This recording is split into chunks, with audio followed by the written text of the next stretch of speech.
I don't.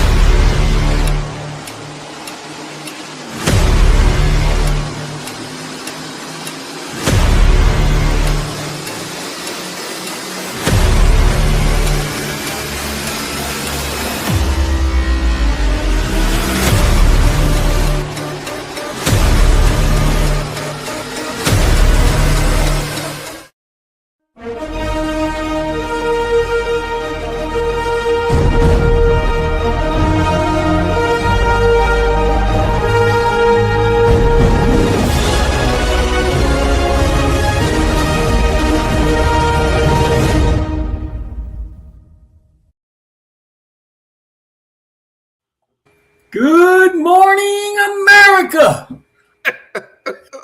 They're too young. They don't remember that movie, G-Paw. They don't remember Good Morning Vietnam. That's why those two old guys do these crazy shit, right? That's true. That is so true, man. So how is the West Coast today? Oh, man. It's early. It's early. My favorite part of the day is the morning time. And it's getting hot already here in the desert. I think we're probably already over 90 degrees. And I got a cup of hot coffee. I'm a happy camper, boy. When you're 60 years old in the morning, you have coffee, everything is right in the world. Well, I am, but how about Crystal Light? That works too. Whatever floats your boat. I guess I was a strange child growing up. The things everyone else did, I didn't want to do. And the things my mother wouldn't let me do, I never, ever did. Kind of thing, you know? It's like smoking and drinking coffee and things. And I can't stand beer. Me either. Kind of stuff. So I'm not a beer drinker. Well, I appreciate you, brother, for taking this endeavor on with me, doing something new and out of the box a little bit. I think it's great. I think it's awesome. It's not something that for those of you who don't know, we are snake breeders, hobbyists. We raise and breed ball pythons, different species of reptiles. And most of the shows are focused on reptiles. But today's show and the Forge Perspective every week on Monday morning, we're going to talk about something current going on in the world today. So today, Coach and I decided we wanted to talk about the earthquakes in Venezuela. Yeah, I mean, that's a huge disaster. And part of the reason why I wanted to talk about earthquake is because the earthquake too is because I have experience being in earthquakes. I was born and raised in the San Francisco Bay Area. I was in the Loma Prieta, I think I'm pronouncing that right, earthquake in 1989. Yeah. That earthquake was a 6.9 on the Richter scale, and it was scary. It was really scary. We had freeways collapse and pancake, double-decker freeway collapsed. Part of the Bay Bridge collapsed. I was at work working, and that was the funny thing is when I started doing some little bit of research on the Venezuela earthquake for our show today, the Loma Prieta quake hit in San Francisco in 1989, right? It was just getting ready for the World Series to start. Yeah. The Giants were hosting Game 3 of the World Series. They were about to get swept by the A's, 4-0. But Game 3 was just getting ready to start. The Candlestick is where the Giants played in those days, was packed for a World Series game.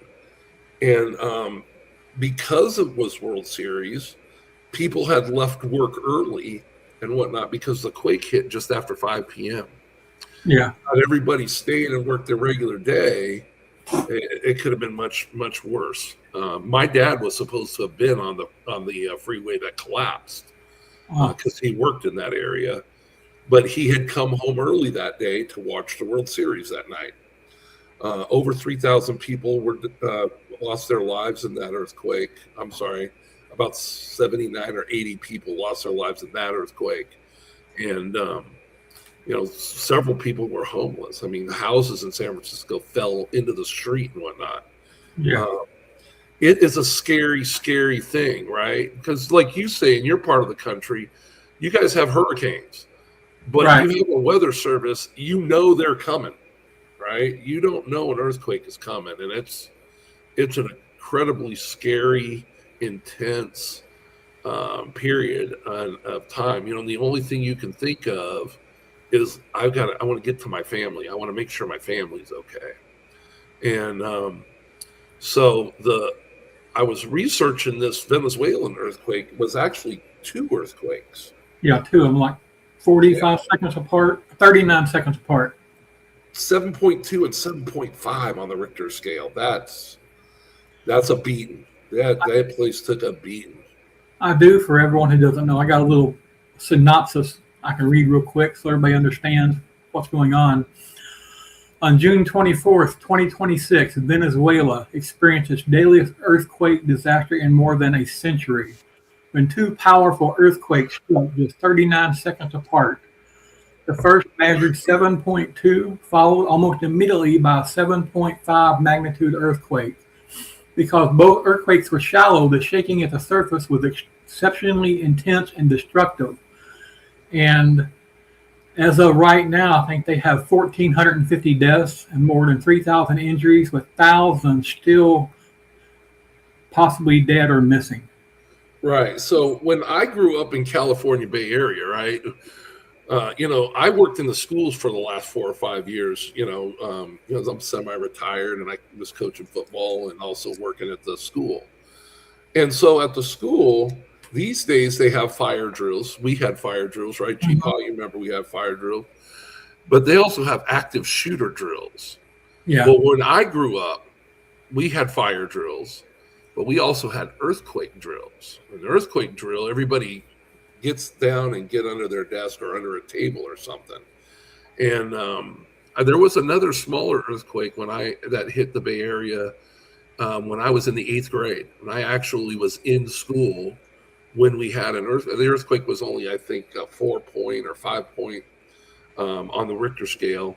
But, a bunch of kids in junior high, I was in the 8th grade. I can remember walking into class and under a desk I went. Right. But, it's when you live in that type of country, you live with that every day. And you're reminded of it when you're at school and you're doing an earthquake drill. But yeah, it's quite an experience. If you've not been in an earthquake, wow, it really messes with your psyche because you realize just how small we are, and it's that when the earth shakes, that's a scary thing. Oh, I'm sure. Like I say, it's a lot of it's just the fear of the unknown there, because like you say, with hurricanes, we know it's coming. And even though some people do not prepare, you at least had a chance, right? You got a warning. This just happens like, hey, I'm walking down the street and it splits open and I'll fall through. Right. And it's just, it's very scary. It's a very scary thing. So my thoughts and prayers go out to the people in Venezuela. I hope that that everybody is, everybody isn't okay. But, if you have family or you have people in Venezuela, I hope your family is doing okay and everything, is they can get back to life, pretty quickly as normal. But it takes a while. It takes a while. And as G-Paws, you've been around hurricanes, after the hurricane is, almost as bad as, before. It's, and during, people are trying to dig out and clean up, and it's a tough deal. I feel for the people of Venezuela. I just wanted to point out to everyone that all of our sponsors are listed above, and occasionally through the broadcast, we'll play a commercial here and there to give our sponsors some love and appreciate what they do for us. So I'm going to go ahead and play one now, Coach, and get back, and we'll recognize everyone in the chat, and then we'll dig a little deeper, okay? That'll work. Tired of the hassle and waiting? Cocoa to go is ready to use right out of the bag. At BNS Reptilia, quality isn't a goal. It's the standard behind every animal they produce and every product they create. When you're ready to upgrade your enclosures, make sure you choose the substrate that's triple washed, low dust, and built to deliver moisture retention for serious reptile keepers' demands.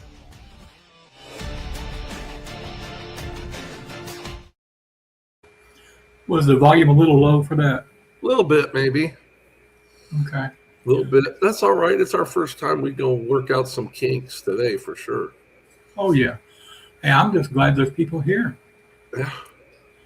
We have, let's see, trying to get to the top of this thing. We got people commenting. Of course, one of our sponsors, Chris at BNS Reptilia. I have so much respect for that guy. And I'll tell a story if you want me to about him because I'm so impressed with that guy. Go ahead.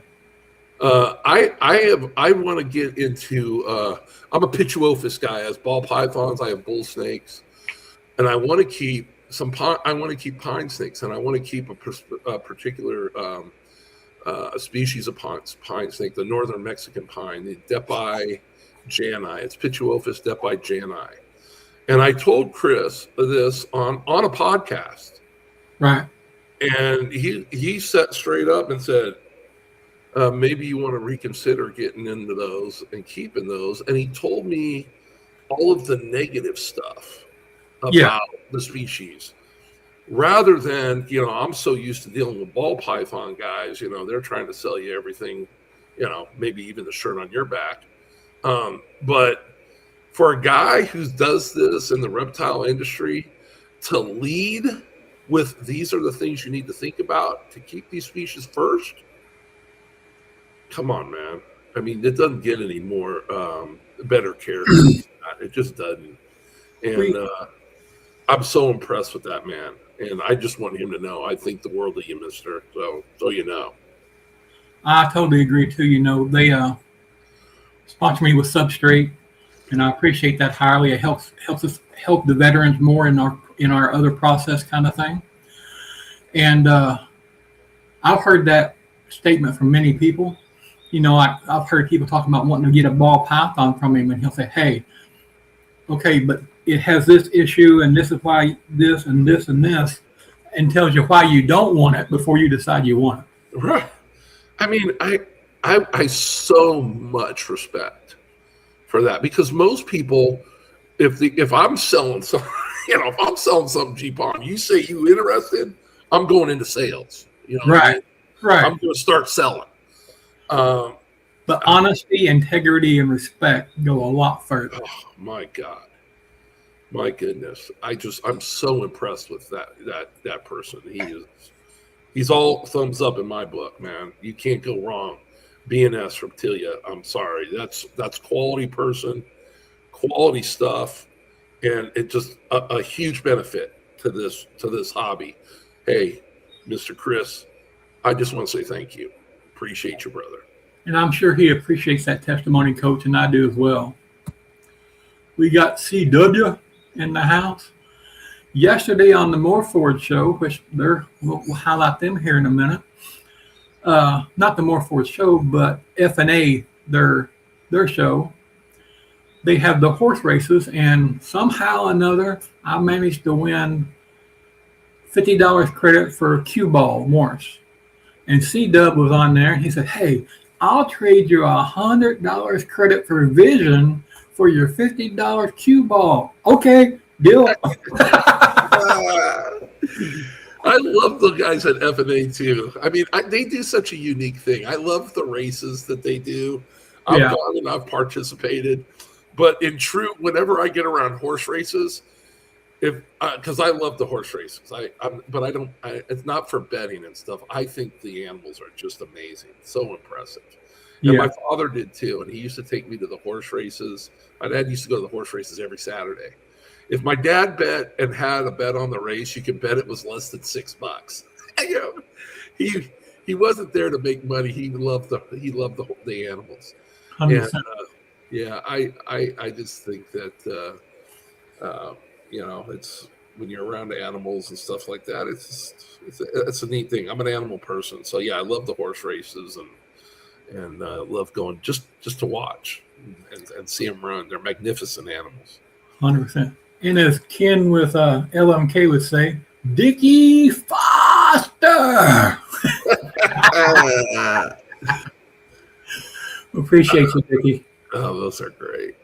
People are awesome. Thanks for everybody being here, man. Get them some more, G-Paw. Get some more people in here. Got the wife out there. She's at work running the streets, literally. Keep your minds out of the gutter. I know. He's got to get that same piece of everything. Yeah, John. I think it's John. We went into the show and it wouldn't give me the go live button for whatever reason today. So I had to back out, delete it, and create another one real quick and go through it to do that. So that's why we had the wrong, you probably went to the wrong link. Let's see. That's about it right now. But, more people will come in. So going to earthquakes and things like that and talking, there's always things that can be done better or better preparations and things. And we got more. I guess I wasn't done yet. We got Jen with Eerie Reptiles, Mike with Third Coast Exotics. Let me scroll down some more. Make sure I didn't miss anybody because I don't want to do that. Okay, I think we got them now. You have to forgive me, I'm slow. They're old. It's all right. Older than dog. No, I'm older than dirt. But, I came up with some questions and things, and you can pretty much answer all of them probably, but anytime something happens like that, one of the questions would be is like at this point with over 1,450 people dead, why did 1,400 people die? What is the earthquake that killed people? Was it the earthquake killing people?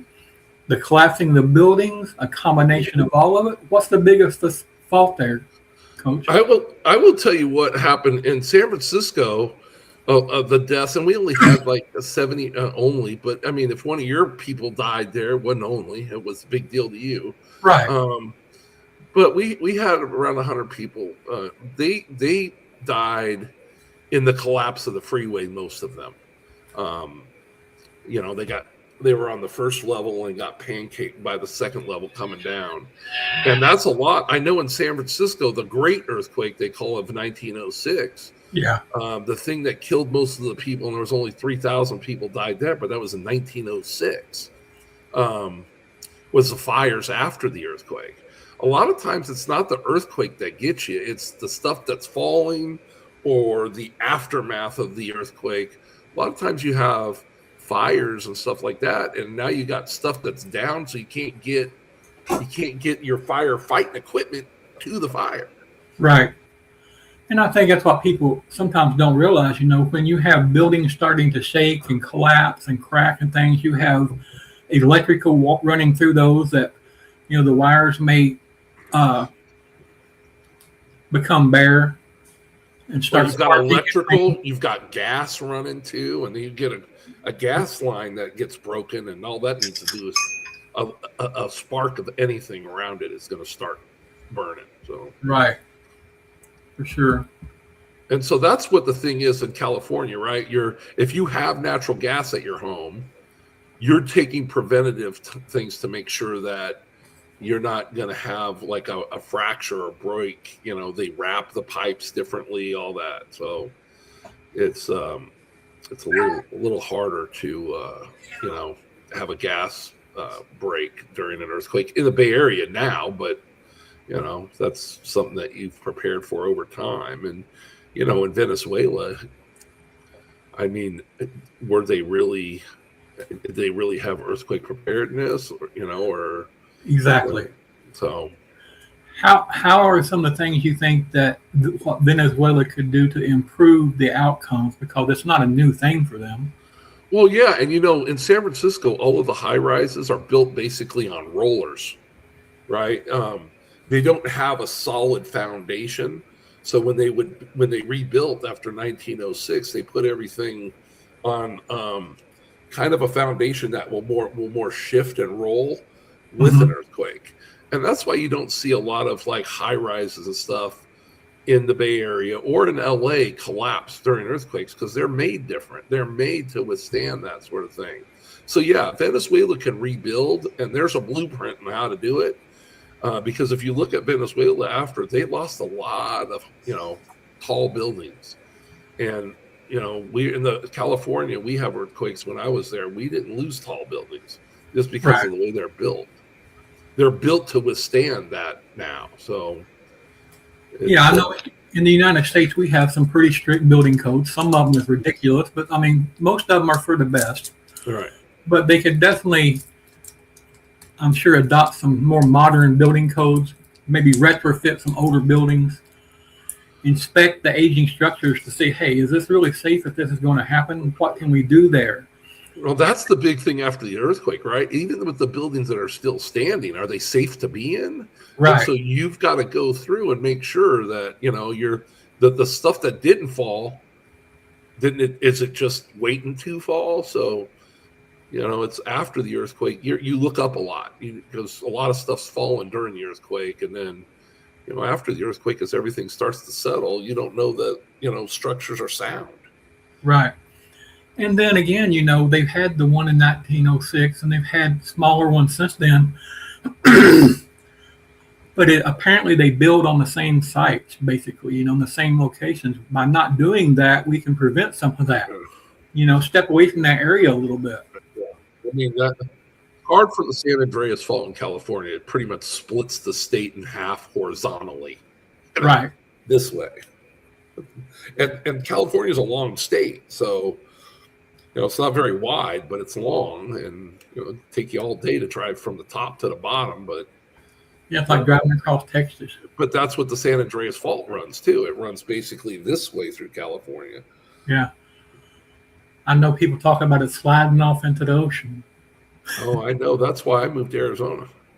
Maybe if it happens during my lifetime, I'll end up with beachfront property. Yeah, in Arizona. Mike at Third Coast said, same thing here. I've only ever been in hurricanes and plant explosions. No big deal. Just another day in the neighborhood. And but that's a danger, right? Yeah. Because you get accustomed to things and hey, it's going to be. This is what's going to happen, and I'll be all right. But what if something changes in that circumstance, right? Right. And so the other thing too is that I look at is because I was in a hurricane when I lived in Houston for 2 years because I had just so happened to live there when Katrina hit New Orleans. Well, people don't remember this, but another hurricane come pretty much, within a couple of weeks, maybe a month of Katrina. Yep. And it didn't land in a big city, so you didn't really hear about it. It hit Beaumont, Texas. I mean, yeah, a couple hundred people. But it's still, I was working for FEMA and Homeland Security then, and it still caused tremendous damage. It was a much smaller hurricane because in Beaumont, in that area at the time, they hadn't had, especially in Houston County in Texas, right. They hadn't had a hurricane for a while, right? Right. So you get all this tree overgrowth and things, and that's what caused the most damage there. Is I went into houses where a limb maybe fell across the back part of a house, but these people didn't have anywhere to go, so they were still living in the house.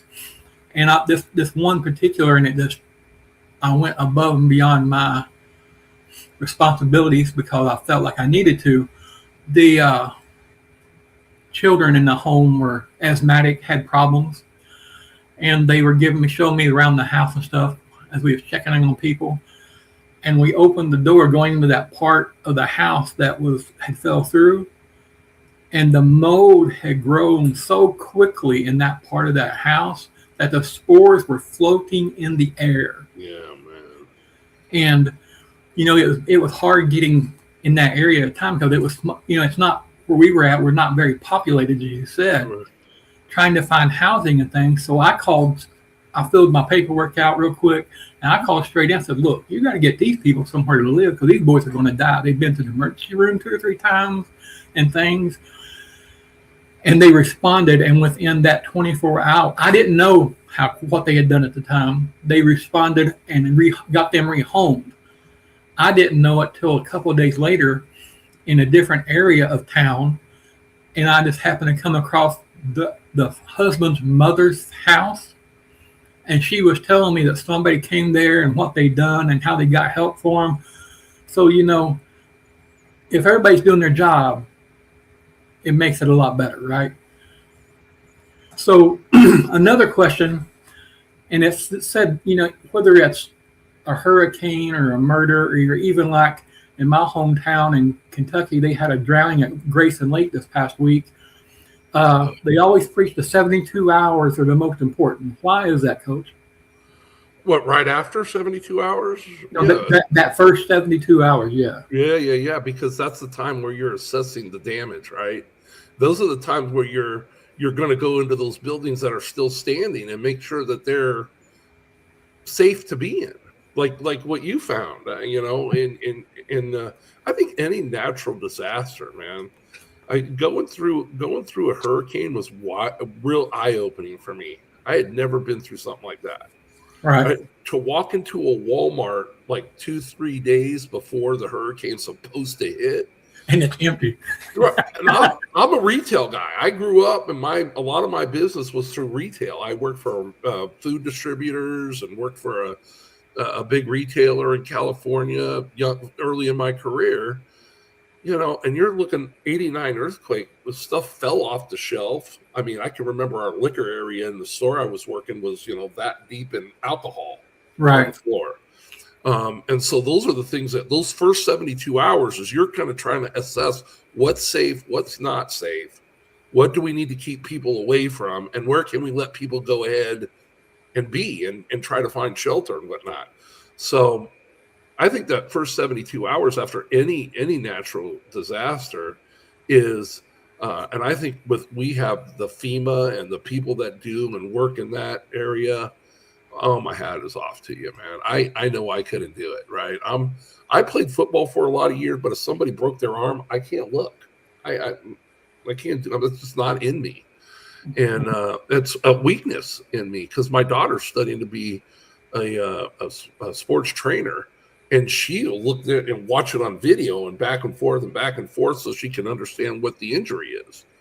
I can't do that. I can't do that.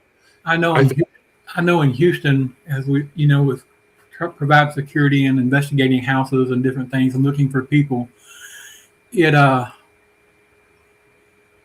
definitely pretty dramatic when they're, maybe 3 weeks later, they're collecting debris and stuff from the side of the road and they start pulling bodies out of it. Right.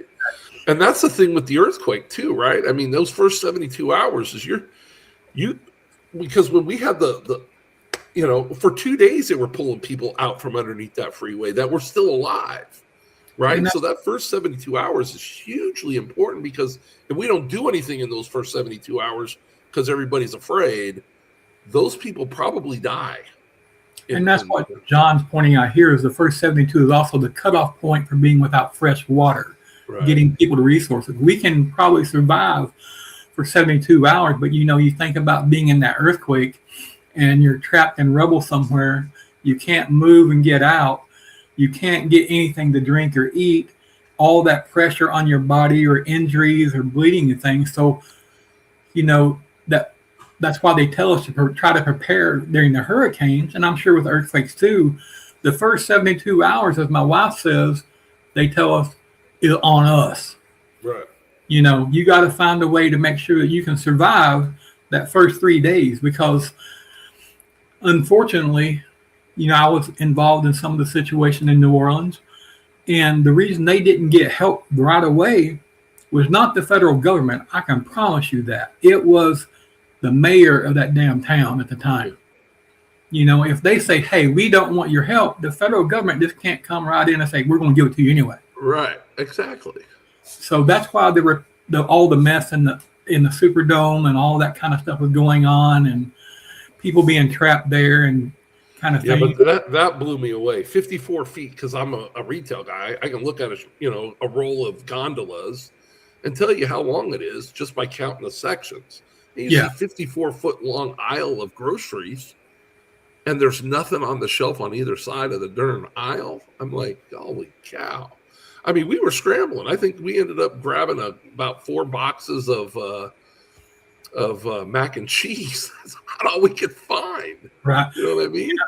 Now around here, here's what happens. It can be a tropical storm that has no chance of developing. Mm-hmm. The milk, the bread, and the toilet paper disappears. I don't know what it is about toilet paper. People want to be able to wipe their ass. That's a high priority for people, I guess. But even when we had like when we had COVID, people are hoarding toilet paper. I'm like, why are you hoarding toilet? Let everybody want to wipe their ass. You don't need all that. You can come back and get another one later. Well, I grew up in the days, and we grew up in different parts of the country at the same time, right? But people use corn husk, leaves. I mean, it's not. You can get by. Is what I'm trying to say. Right. When COVID hit, I can remember here at least, you couldn't find toilet paper. I mean, if you would heard somebody had toilet paper, you'd run over to that store so you could get some toilet paper. Right. It was incredible, and I don't know why people hoard toilet paper. I get the canned food and whatnot. I get all that, but toilet paper? Come on, man. Let somebody else have some toilet paper. Well, definitely, regardless of the natural disaster, things like camping equipment, canned goods, water, candles, whatever, things like that can help you survive. Right. Why do you think people panic, even though, we've been simply told what to do, how to do it, and whatever? Why don't we prepare? Why do people just wait till the last second and say, it's not going to happen here, it's not going to happen to me, and then, oh, shit. Right. It's the same thing that because I worked in the schools for the last 5 years, something I kind of noticed. How come the schools, they'll do fire drills? In California, we did earthquake drills. They do active shooter drills. So to be honest with you, if something happens during the day with our kids are prepared. They know what to do. They know where to go. But all these gigantic offices and, gigantic, warehouses and where they are having a lot of employees on site. I can't remember when I was working in those type of environments, us ever having any type of fire drill or any type of drill. So when something happens, as an adult, we never have practiced it. We don't know what we're supposed to do. So everybody starts running around and bumping into one another. I would tell you that our kids in the schools are more prepared to face stuff than we are because we never practice it. We never say, okay, if this happens, this is what we're going to do. Well, and a prime example of the panic is this. When the Twin Towers incident happened, right? I'm sitting at work managing a company. I've got employees with families involved in this in New York that work there, live in the area, things like that. And I'm thinking, number one, do I shut down today? It's not affecting us, but the people are affected, right? Yep. And then I'm thinking, another manager called. He was on the way from a store in another location coming to see us, right? Yep. And he said, it's going on my radio, right? I hear this, and I'm freaking out. And this was this guy's our age, and he don't panic. And he says, at the same time, a crop duster comes across the field, and it scared the shit out of me. It's that right there. The fear is what gets us in everything, whether it's the panic or depression or anything else. Fear and the unknown is what really gets to us. And when there's something like that's going on and things get bad at the last minute when you didn't expect them to, then we panic because that fear sets in and we don't know what's going to happen. And the unknown is what scares us. Right.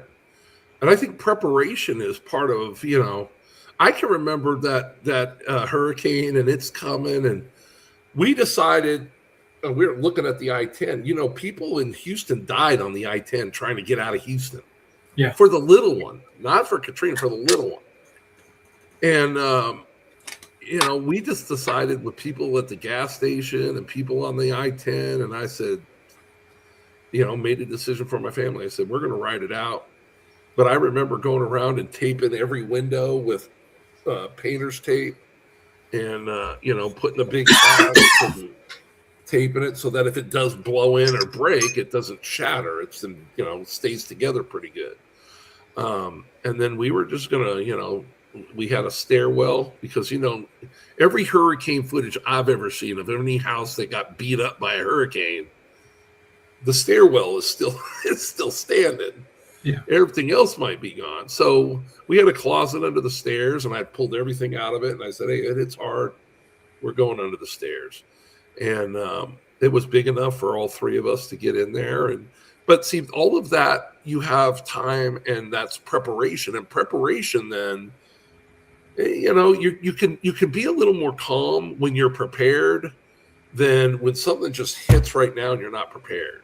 Right. Preparation gives you a little bit of a calming, I can be okay unless, a big tree falls on me or whatever. But when you have some time to prepare and you use that time wisely, you feel better knowing what's coming. I mean, I made the decision, hey, well, we're going to ride. I'd never been in a hurricane. Shoot, I don't know.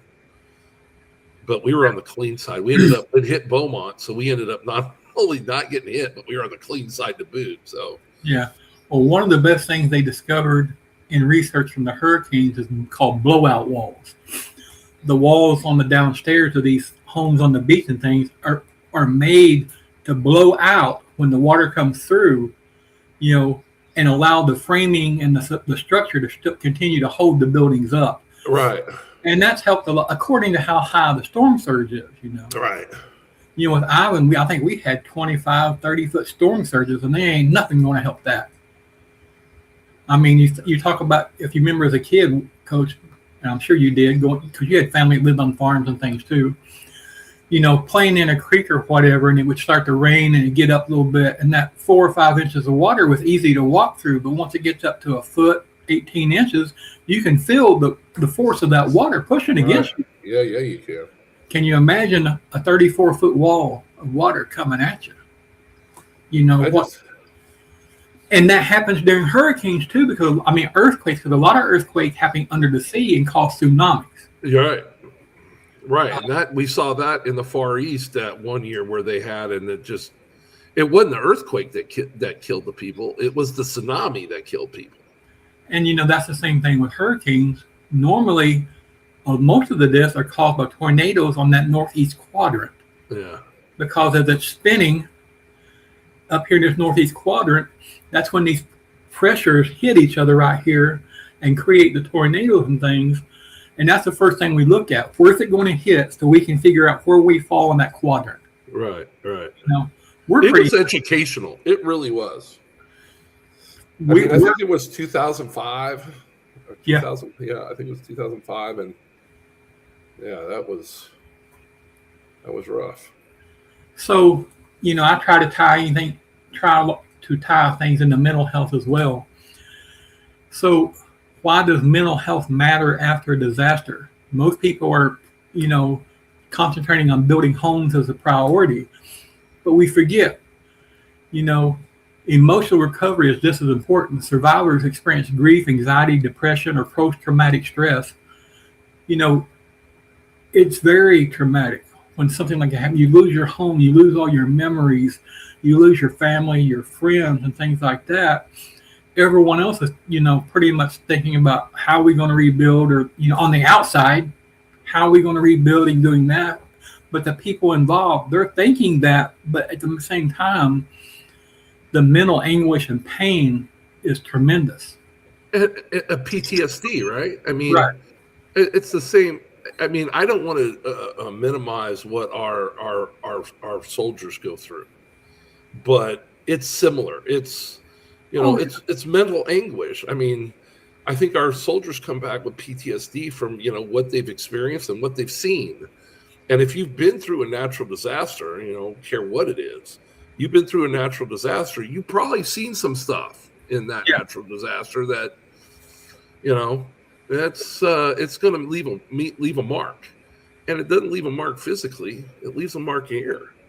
And I think I'm so proud of our country that we've taken a totally different approach and feel towards mental health.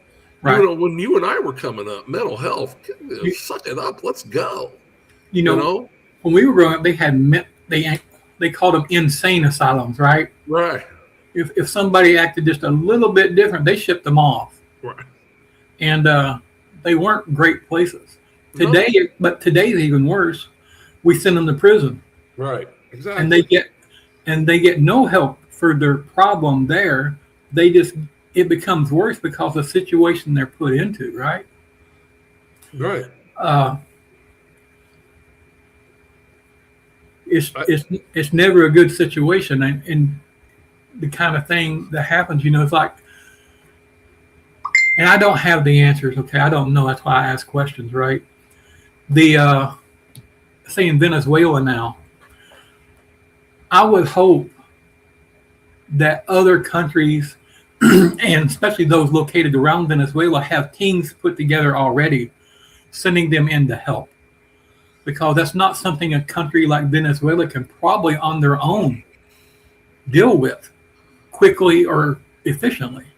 Well, they don't have the resources that, somewhere like the United States of America has. I mean, exactly. Yeah. There's a reason why there's a reason why people want to come here, just so you know.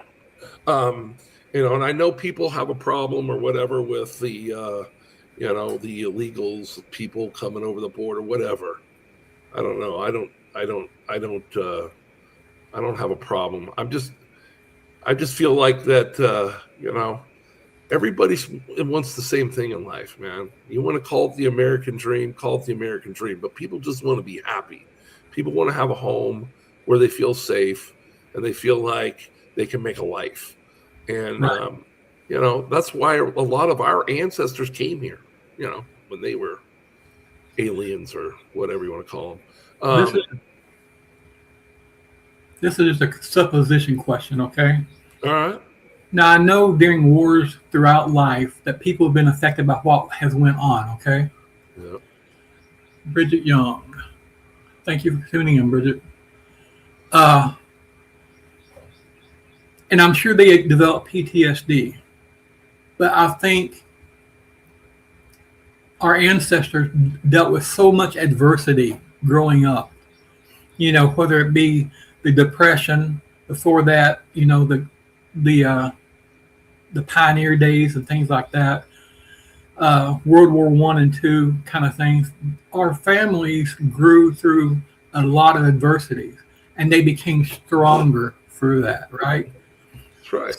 So with today's society that you and I live in now, which we're dinosaurs in, we don't belong here. We don't fit in, really. Right. It's true, right? Yeah, no. Are people weaker because they haven't faced adversity? I don't know that people are weaker. I just think that, I don't think it's a wrong thing to be sensitive to the fact that people are mentally anguished, mentally, battling. I mean, you think about after a natural disaster, especially if they lost somebody in a natural disaster, and even if they didn't lose somebody, but they lost, like those people in New Orleans, a lot of those people lost everything, and you just feel for those people and try to be empathetic and try to be, understanding of what they're going through. And it's a major deal. And we're fools to think that all we need to help them with is the physical part of their life, when the mental part of our lives is so important to our overall happiness and well-being. And I'm so proud of our country that we've kind of stepped at least in the right direction. I'm not saying we've arrived. I'm not saying we're perfect or we've done it, but By no means, right. But people are more sensitive to the fact about people's mental anguish and not just their physical anguish. Because you don't have any problem feeling empathetic for me if I got my arm chopped off, right? Because you're looking at me and you can see that dude lost his whole arm, but everybody would deal with me losing the arm. How does it feel? Are you in pain? Does it hurt? Everybody's concerned about the physical part. Nobody has really asked the person, how are you dealing mentally with the fact you don't have an arm anymore? And I'll touch on that. We have come a long way, but we're still a long way behind. You know, because we have many people with serious disabilities. You know, I'll use myself for an example. Yes, I can get up and walk around the house. I can't go to Walmart and walk around Walmart, right? Yeah. Just the pain becomes unbearable. But if I park in handicap parking and I'm able to walk into the store to the buggy, right? The electric buggy, so I can get around in the store. Man, I get looks. It's like, what is wrong? This guy is taking advantage, because they can't see that physical deformity or that physical representation of a disability. You still get harshly judged. I've had family members in the past, if you will, he just needs to get up off his ass and go to work. What they don't realize is the worst pain I have ever felt in my life, Coach, is not being able to get up and go to work. Not the physical pain. I've gotten used to physical pain. When something new comes along, it's hard to deal with because it adds to what you're used to. But the mental pain, I felt I'm not a man. I'm not valuable. I'm not productive. And your mind will drive you absolutely crazy because you start thinking about that and you start concentrating on that, and then you start to believe that crap, and it's not true. But I'm trying to say is that mental anguish is harder to deal with than the physical pain for me. Right? That part of your mind that's saying that you agree with them. Yeah. That's what you've got. You've got to let that go, mister. Right? Yeah. I always, the one thing I can tell you about getting older, folks, if you're not getting older, the one biggest thing and the one biggest benefit for me as I've gotten older is I really don't give a rat's ass really, but about what people think about me anymore. Right? I don't really, you don't have that vein. When I had hair, man, when I left the house when I was young, boy, that hair better be perfect. Right. Or I'm going to have a bad day. Right? Not anymore. Really, when you start to let go in life of what other people think about you, it's liberating. It's liberating because I don't worry about just like in our hobby, Coach. Right. I don't care what people think if I'm behind or what's wrong with whatever I'm doing, because I'm enjoying what I'm doing. I am having so much fun. Not racing anybody. Right. I'm not racing anybody. But if I let that kind of stuff in here and let that mess with me, what other people think of where I'm at or what I'm doing, then that's my problem. That's my issue. That's not their issue. My issue, I've got to be able to say, hey, you know what? I really don't give a rat's but toot what you think, because I'm having fun and I enjoy it and I'm doing this for me. I'm not doing it for you. And so when I start doing it for you, I'll do it the way you want me to do it. But when I'm going to do it for me, I'm going to do it my way. And I'm going to do what's fun for me. And I'm going to tell you, in this hobby, you can put a lot of pressure on yourself to stay up with the Joneses. It's the biggest stay up with the Joneses hobby I've ever been around. I would say a large portion of morph market purchases are made because of that. And I'm going to tell you what it is. It's somebody selling you what they think, right? They're selling you their dream. Don't let somebody sell you their dream. Have your own dream and then live your own dream and make things happen in your life because you want it to happen, not because you're trying to impress some idiot down the street. Right? It's the same thing with where we live. It's the same thing keeping up with the Joneses. If the Joneses have Christmas lights, I got to have better Christmas lights. If the Joneses got a nice yard, I got to have a nicer yard. Definitely so. Stop measuring yourself against others. Worry about you and worry about your happiness. And worry about your family and making sure your family is happy and everything's good and is good to you. Because if it's not good to you, I don't care who you're trying to make it good for. It ain't ever going to be what you want, and you're never going to be happy with it. That's right. I'm happy with where I'm at, and I allow myself to be happy about where I'm at. So you can say whatever you want about, oh, you got pet level or you're way behind or whatever. But I'm going to tell you something, G-Paw. I'm going to take you in my snake room. I'm going to show you snakes you ain't never seen before. That's you right. ain't never seen some snakes that look like mine. Right. So, I could look at those guys and say, well, look, you guys were in such a hurry, you didn't even notice this stuff. Exactly.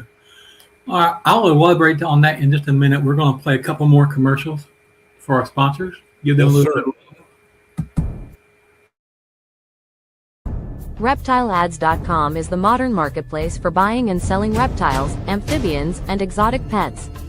Built by Purple Turtle Technologies, we're creating the most trusted platform in the industry. Join thousands of breeders and collectors on the most trusted reptile marketplace. List your animals, connect with buyers, and grow your business with Reptile Ads. Enjoy our easy access to stores as well as a genetic calculator for your convenience. Stop by and check us out today. Looking to take your reptile game to the next level? Husbandry Pro is the all-in-one tool serious keepers and breeders trust. Track feeding, sheds, weight, breeding, and lineage, all in one place. Monitor your entire collection with ease, stay organized, and never miss a detail again. Whether you've got a few snakes or a full-scale operation, Husbandry Pro keeps your records dialed in and your animals thriving. And right now, you can try it. Free. Use code RIVENSFORGE. 60 and get 60 days free. That's Husbandry Pro, built for keepers by keepers.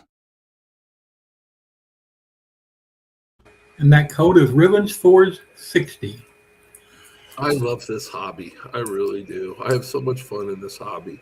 Oh, I yeah. recommend it to any other old guys out there. It's a very calming, and we were talking about mental health just a minute ago. And, part of the reason for my snake room is I go in there and I forget everything else going on, G-Paw. It's as much as it's a de-stress situation. Oh, my goodness. It's where I go. And I can get balance again. Not really in life balance. Get my head where it needs to be. I coached high school football for 20 years. So, I'm a big mental guy and a positive thinking guy, right? You're never going to go and win a football game if you think you can't do it, right? Right. Like Henry Ford said a long time ago, whether you think you can or you think you can't, you're right. So, I believe really strongly that a positive attitude, a positive mind is a very, very powerful tool. My mother is a 3-time cancer survivor. The first time she beat cancer, she beat Hodgkin's lymphoma. I was a senior in high school. It was 1983, 84. People that had that disease in that day and time, most of them died. Right. But I can remember my mom going through chemotherapy during football season, and she had no hair. She wore one of those, bandanas wrapped around her head, and never missed one of my high school football games while she was dealing with cancer and going through chemotherapy. My mother is the toughest person that I've ever met, bar none. Ain't not one bet, and ain't nobody tougher. And then after that, she went and had not one but 2 bouts with breast cancer. Toughest person I know in my life is my mother. She's been through more crap than a person should have to go through in a life. I'm just blown away by her. 82 years old now, I think. Going to be 83, I believe, this year. And I tell you what, I look at a lot of 83-year-olds and say, won't be long now. Yeah. I'm looking at my mom. I tell her all the time, God's going to have to beat you off the earth with a stick, boy. Right. He ain't going quietly. I'll tell you right now. And so, go ahead. Definitely, there's a mental advantages in everything. We were talking a little bit earlier backstage concerning football. My coaches were a little bit different than a lot of them. We were allowed to do things to discipline players, if you will. Right. but our coach also tried to keep our opponents off their mental game, right? And they all knew that at some point during that game, every team we played knew that every linebacker and every lineman was going to jump off sides and nail an offensive lineman as hard as they could before the snap. Right. We was going to give away that penalty, right? Because then they're thinking about it. Right. But then not only then, everyone from thereafter and some all during that game, they're off a little bit because they're thinking, is it coming right now? Yeah. You know, and I'm surprised that we didn't get sanctioned somewhere along the line, you know. It was a different era. And see, that's when I started coaching, because I was in a different era. And most of the coaches I had, with the exception of a couple that I, pretty much stole my coaching style from and kind of melded it. As when I started coaching, I wanted to be the kind of coach that I wanted to have when I was playing, right? Yeah, yeah. A coach is, I can remember a coach, hit me with a closed fist when I was playing high school football. I didn't say anything to anybody. And if that would have happened in this day and age, it'd have been all over the newspapers. Yeah, it'd be that coach would be in jail. His family would be tormented, roasted, the whole 9 yards. It was a different time. It was a different time, right? We put up with a lot more back then. We shouldn't have, but we did. And but it made us, that goes back to that adversity I was talking about earlier. I didn't mean that it made us weaker per se that manner, but I think people who go through adversity and have been through the things that our generations have been through handle situations better. Yeah, well, it's the mental toughness. Because I talk about mental toughness too. You can't just be mentally I'm just going to place at the top every time I get a little bit of adversity. And something I talked about with my kids all the time was being mentally tough. Right, we've got to be able to deal with a little bit of something going wrong. You can't just fall apart because something went wrong, right? You've got to be a little mentally tough. You've got to be able to deal with, if you're playing a football game, and I always go back to football because that's what I, really know. If you're playing a football game, the other team's going to make good plays from time to time. Yeah, it happens. You can't go in the tank because the other team made a play. They practice too. So, we've got to be able to just take that in stride and say, okay, well, we're going to take the ball and we're going to go right back and respond and score, and that'll just take care of that. So, but you can't do that if you're screaming and yelling at one another and you're mad at one another because the other team had a good play. They're going to have a good play or two. How do you deal with that adversity? How do you deal with it not going your way?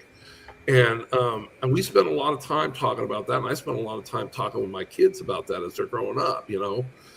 Part of, I think, again, like we were talking about earlier, is being prepared. Preparation and understanding that I'm going to deal with some things that don't go my way, and that's not going to break me. It's not going to break me, and it's probably I'm going to learn how to deal with adversity, and it's going to make me a stronger person and a tougher person and a tougher mental person. And that's where because I truly believe, being a coach, obviously, that when you're trying to do something as a team and you all have the same goal in mind, it's much easier to accomplish that goal. But if your mind is going wacky and you're hung up on that last good play that the other team had, then you're affecting every play going forward because mentally you're not there. Right. So, it's like I tell my players, you've got to be able to, in life, to have a little bit of a short memory, good and bad. Something bad happens, you want to be able to say, okay, something bad happened, but I can get through it and I can carry on. The other is just as true. You had a good play, you scored a touchdown. Now, if we want to go pat ourselves on the back and tell us how great we were for the next 30 minutes, it ain't going to matter because they're going to go down the field and score, and it's not going to matter that we just had a good play. So, good and bad, short memory, get over yourself and get on with it. And the quicker that we can do that, the better off we are.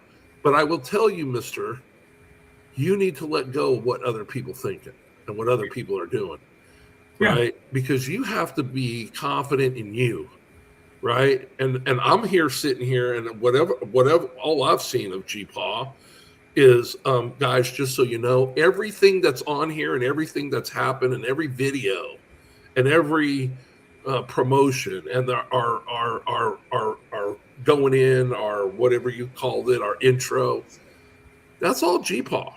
I didn't do anything. I showed up. G-Paw texted me last night, said, what do you want to talk about? Current events. I threw out 2 or 3 ideas. He said, let's go with this one.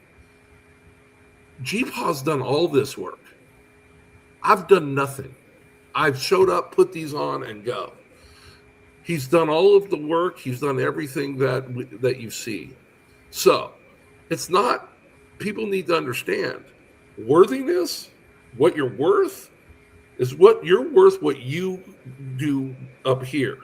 Right. Because if you let this fall apart and worry about, well, geez, what do they think? What do they think? You can't have your next great moment, G-Paw, because you're still worried about what they're thinking and you're stuck there. Let that go. Know that you're worthy. Know that you are very valuable to the people in this hobby, very valuable to the people in your family. A new friend of mine, you're very valuable to me.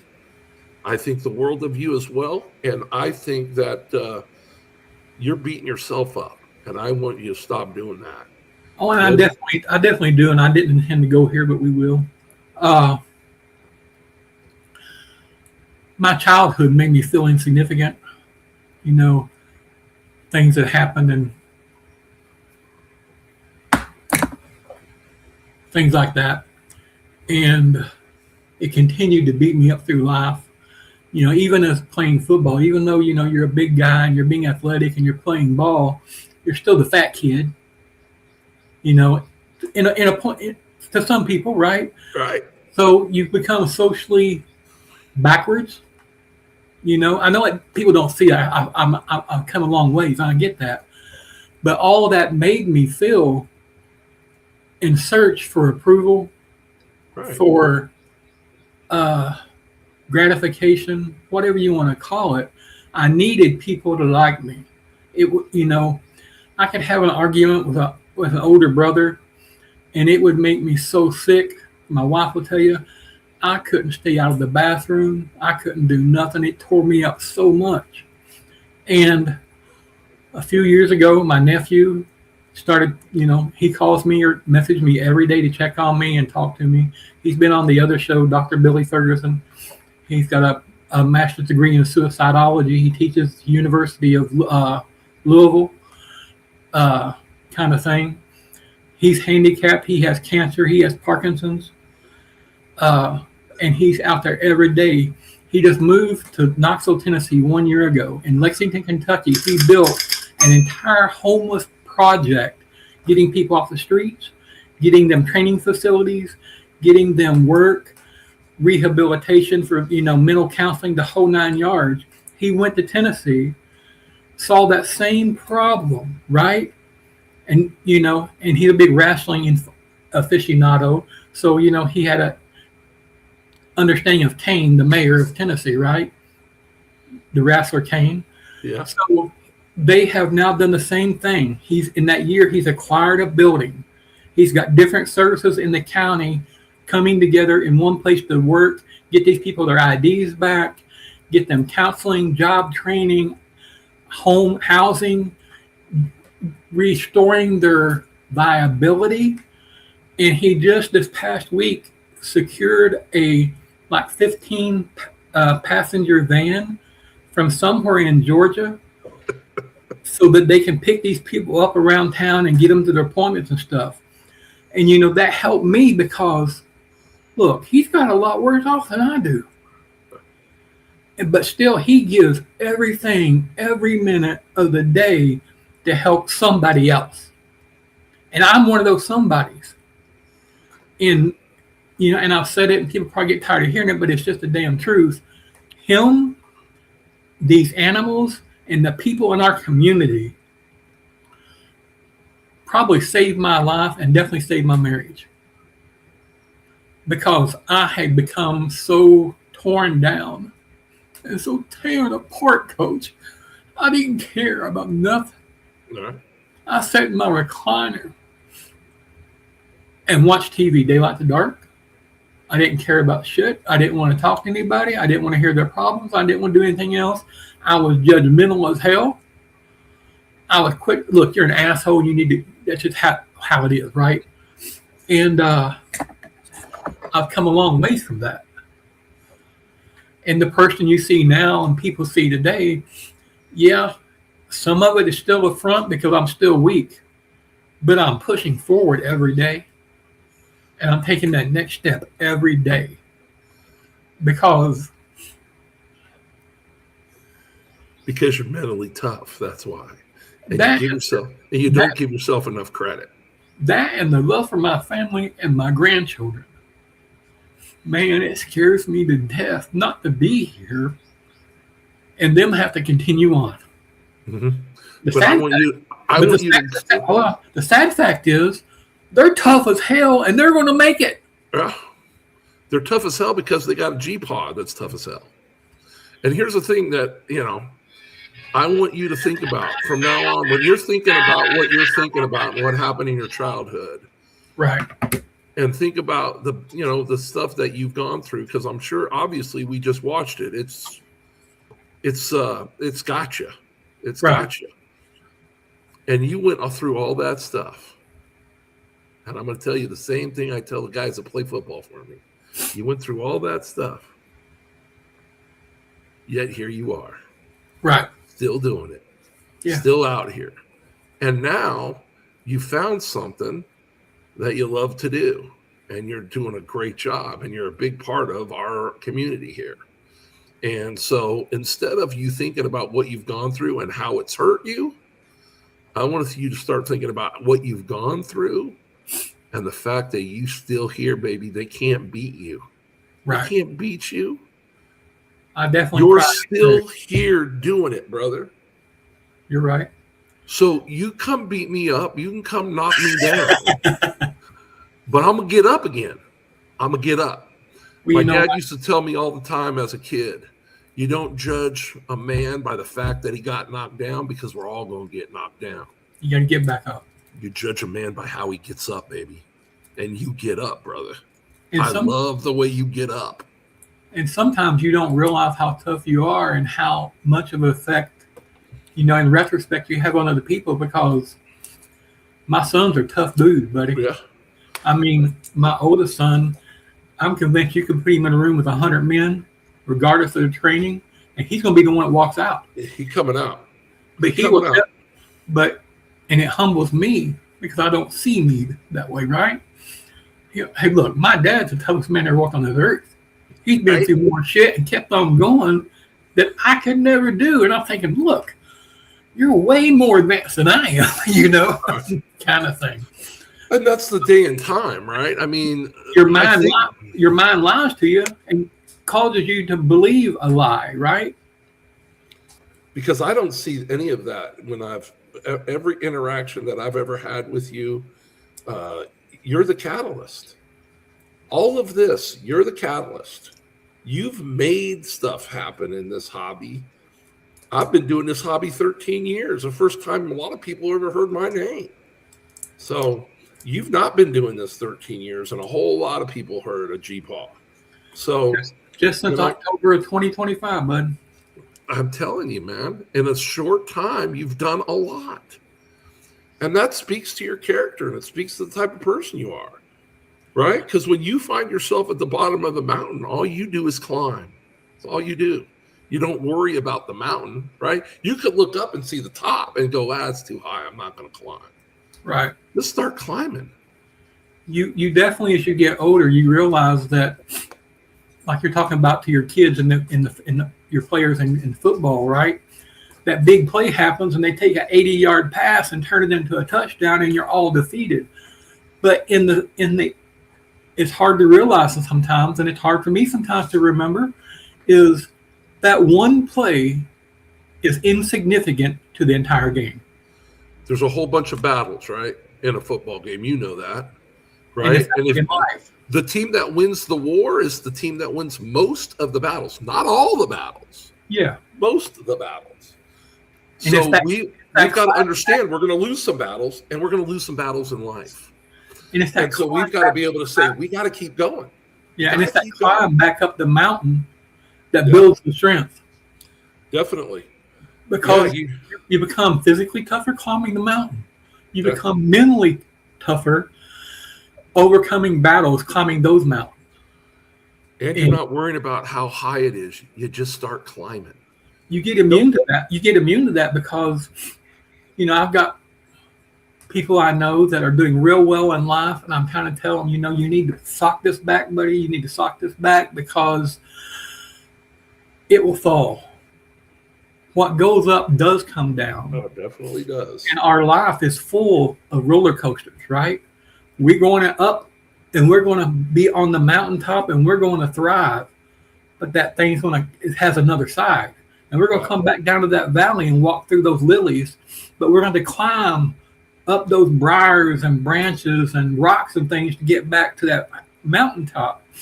And you got to have something in the tank to do that. Yeah, you do. And so what I would, I just always try to point out to my players, right? Because in football, and you know this, when you walk on a football field, if you don't believe you're the baddest son gun out there, you might as well just stay on the side because it's going to get ugly out here. And if you don't believe in yourself, probably not a game for you to be playing. So it's the first thing I always do with my players and my young offensive linemen is we work on self-confidence. That's the number one thing we're going to start practicing. And I want them to believe they're world beaters. And so we don't do any one-on-ones or any of that kind of stuff that most football teams will do right out of the gate. And I had coached with a guy that I had coached with him so long, he just let me do what I do. And, a couple times he would come over and say, okay, why are they sitting on the ground right now? Right. Well, okay. Well, first thing I try to explain to him is you played quarterback in high school and college and made it to the NFL and made it into the Arena Football League and all that playing quarterback. Your body is different than ours. We're carrying so much more weight that if you would have given me in the football practice a 5-minute sit down, take a break, I would have been a much better player, coach. I would have been a much better player because my body is different than your body. Right. And we have to recognize that. So asking all the fat kids, right, coach? Or G-Paw, asking all the fat kids to do what all the skinny kids are doing, that's not realistic. That's not realistic. And you're killing your fat kids. You're killing them. Right. And, and we talked about it earlier. The most important people on that team are that offensive line. Because without them, nothing else will happen. You win or lose in the trenches. That's the oldest cliche in football. That Heisman Trophy winner in the backfield is only a Heisman Trophy winner because of you. Right. And those Heisman Trophy winners, when you listen to them do their acceptance speech, listen to who the first people is they thank. That O-line. 99 times out of 100, it's first thing I want to say is my O-line guy would not be up here without them. One of the most humbling things as a football player, especially, guys our size. In high school, it was pretty easy to dominate whoever crossed the ball from you, right? Right. What's this 180-pound guy going to do? Is he going to drive me 10 yards back into the backfield? Hell no. Hell no.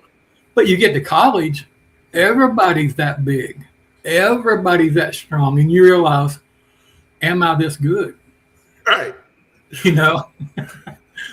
So there's humbling measures and everything.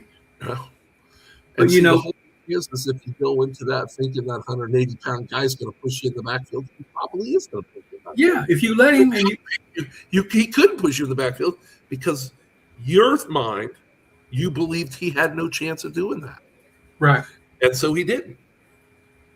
But if you didn't believe that, he probably would have. You see what I'm saying? Definitely. So whether you think you can or you think you can't, you're right. You're 100% correct. And that's what I'm talking about when we're standing at the bottom of the mountain. Rather than looking up and seeing how high it is, giving yourself a paralysis through analysis, right? Just start climbing. If you look, there's rungs on that ladder that's easier to get to. Right.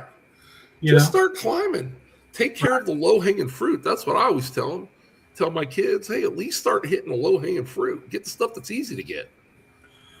Well, my heart definitely goes out to the people in Venezuela this morning. Definitely. I'm And if hoping you have anybody that's there in Venezuela and your family or friend or anybody, our hopes and prayers go out to you. And we hope that anybody that you may be connected to there is safe and they're safe. And if not, our condolences go out to you. I know firsthand that being in an earthquake is incredibly terrifying. But again, once it's over, it's time to pull ourselves up by the bootstraps and get after it. Yeah, Venezuela, you've got a lot to do. All I can say to you is start climbing the mountain. Start climbing the mountain. And I'm hoping other countries are sending help. I'm sure they are. Yeah, I'm sure they are. Gotta be. 'Cause, I mean, in general, the world's pretty good about that. When something bad happens, we send help. And not only that, churches and missions and different groups, like in hurricanes, we have the Cajun Navy. They save more people than anybody does. Yeah. Bunch of redneck Cajun people like us go out and grab their John boats or bass boats and go and save people. Well, that's the one point I think we should make here before we get out and get off of this topic, right? The people around a natural disaster, the people that are there are usually the biggest heroes, right? That get out there and just start saving people. It ain't their job. It ain't their job. They're doing it because that's the type of person they are. They're the MVPs, though. That's right. They're damn straight. And recognize those folks, those first responders, and the people that run in while everybody else is running out. So yeah. I've never been through a hurricane. I do remember in '89 watching out there where you are on TV and thinking how frightening it would be. And that came to fruition because I did spend a lot of years in building trades, both building and supplying building supplies. I remember being on the 5th floor of a condominium on Orange Beach, Alabama during construction, going in to follow up on some guys, making sure everything's going right. And they build these things, right? And as they finish one level, they start the next level up. Well, another level up or two from us, they were pouring concrete for that floor, okay? And all I could hear was like, all of a sudden, it sounded like large, thick pieces of aluminum foil crumbling. And then you felt the building shake. And it's like, I'm looking for a damn place to jump off. All right. Yeah. Gotta be. And it was so insignificant compared to an earthquake, right? But so it wasn't to you because it was where you were at right now, right that moment, right? Yeah. So all perspective. Definitely so. Well, before we go, Coach, you have any last words, anything you want to say, encouragement to anyone, whatever you want to do, brother? I just want to say that, everybody out that's hearing this or whatever, take care of people. Be nice to people. Be kind to people. And I'm going to tell you something that I tell all my football players too. Treat people the way you want to be treated, and you can never go wrong. So treat people with some kindness, some empathy, and treat people the way you want to be treated, and it'll come back to you tenfold. I promise you. Promise you. I want to say that I'm 100% encouraged this morning. I maybe downplayed it a lot. I didn't expect as much people in the chat and conversations we had. This being the first time and first show for this podcast that we're doing here on Monday mornings. So I thank every one of you all. I thank you for your love and your support. And of course, I'm going to give it back and, continue to show up at your places and things as well as always. And Coach, I appreciate you. We met on Keith's show one night and I just felt that connection, and I told Keith that night, I said, hey, how can I get a hold of him? Because I feel something there. We need to do something together, right? Right. And so I messaged you and said, hey, we want to do something like 2 old guys and their balls or something, right? And we would have been on sooner, except I was going through my house just got painted. Yeah. If you guys ever have a major repairs or stuff on your home, oh my God, it totally upends your entire life. I mean, I was working around people for over a week. And so my mind was all, and then you're playing catch up on the stuff that you weren't able to do while they were, it's just. Thank you. I'm sorry. I'm a Raider fan. It's because where I grew up. That's what. Same with her. She spent a lot of years in Seattle. She can't help it. Right. Oh yeah. And I'll tell you what. I have family that lives in Seattle. I have a couple cousins up there. They're huge Seahawks fans. My uncle, their father was a huge Seahawk fan back in the like 70s and 80s when they had Jim Zorn and what was the wide receiver's name? God, he was good. I can't remember now. White guy too. He could play. But Jim Zorn was the quarterback, and they had a wide receiver that was just incredible. They were in the Raiders division. And but my uncle used to call them the Sea Chickens. Yeah. I still do that occasionally, just to activate, Her oldest son lives in Denver now. So he, during the time he goes to the Bronco games and things too, but he's still a Seahawk boy for sure. Oh yeah, I go to the Cardinals game. The only team I root against the Cardinals is when they play the Raiders. Yeah, and it's fine. Well, I get torn a little bit. I live in the South now, and Nick Saban made me a believer in Alabama, right? But being at Ohio State, as long as they don't play, I'm good. That's probably gonna happen though. Nick Saban, what a football coach that guy was, man. Well, I don't think that DeBoer is getting enough credit right now either. They can't expect him to be Saban. Yeah, no. But he did more than Saban did. He came in his first year and went 9-3 or 9-2 instead of 3 and something. Yeah, but Saban didn't take over a Nick Saban team, right? He took over something that was really broken, probably. Well, Nick Saban definitely did. My favorite Nick Saban quote: "Football's an emotional sport. Play with emotion. Don't be emotional." Right. I love that. Quote. It totally sums up the game of football. Play with emotion. Don't be emotional. 100%. Well, I want everyone to stay and watch the outro. It will show you not everyone, but everyone who has sent me information on their podcast and when they are. So I would encourage you to watch it. And if you see something you want to, go and follow those people there. They're all great people. They all support me. I support them. We support each other. And we're a community that comes together when things happen. When someone loses a spouse, we come together and find a way to help. We have someone like Chris Eaton and Fat Man Nation supporting Deeds and Not Words, to help our first responders and veterans there at Camp Freedom. We come together and we help them and raise money so that they can help people like that. And it's a great community to belong to. So I encourage you to come. If you're not part of it, come join us. And until next week, be safe and be kind.